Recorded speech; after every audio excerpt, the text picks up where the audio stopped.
Few words, thank you very much. Thank you. Thank you, President. Applause, Trump. Thank you. A few hours after his assassination attempt at Butler, I got a call from a safe food advocate named Kelly Means, who's been fighting for many years to try to end the corruption at CDC and FDA and USDA, and these institutions, these regulatory agencies are actually run by the big food processing companies, the big egg and the chemical companies that they're supposed to regulate. And he said to me that he'd been advising me for many years, and on my campaign, and he told me that night that he was also advising President Trump. And he asked if I would talk to President Trump, and I said of course. And about a few minutes later, I got a call from the president. And we talked. We had a very good talk. And then he invited me to come see him the next day. And I went to Minneapolis and saw him. We met again a couple of weeks later in Florida. And we talked not about the things that separate us, because we don't agree on everything, but on the values and the issues that bind us together. And one of the issues that he talked about was having safe food and ending the chronic disease epidemic. Our children are now the unhealthiest, sickest children in the world. Don't you want healthy children? And don't you want the chemicals out of our food? And don't you want the regulatory agencies to be free from corporate corruption? And that's what President Trump told me that he wanted.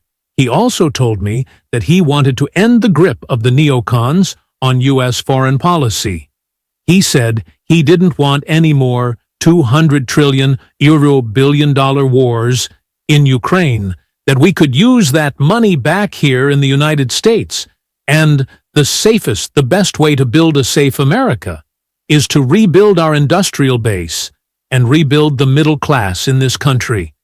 And don't you want a president who's going to get us out of the wars and who's going to rebuild the middle class in this country? And he told me that he wanted to end the censorship because the whole basis of American democracy is the free flow of information.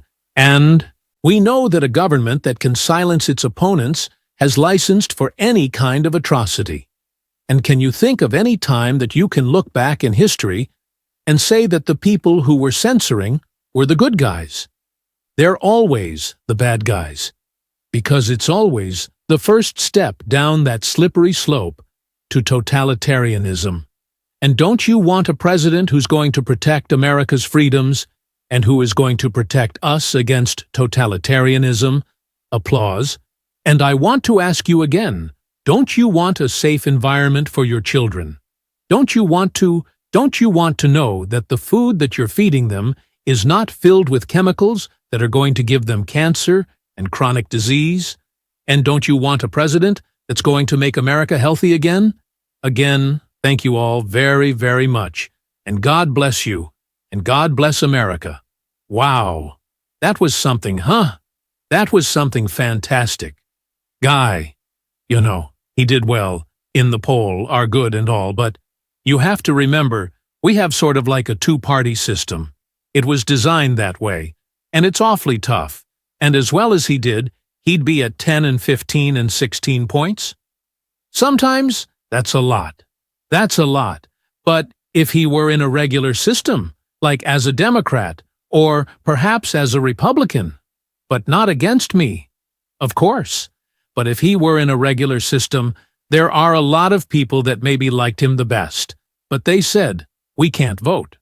So, with all of those votes he was getting, here's a lot of votes that he could have gotten. I think he's going to have a huge influence. We're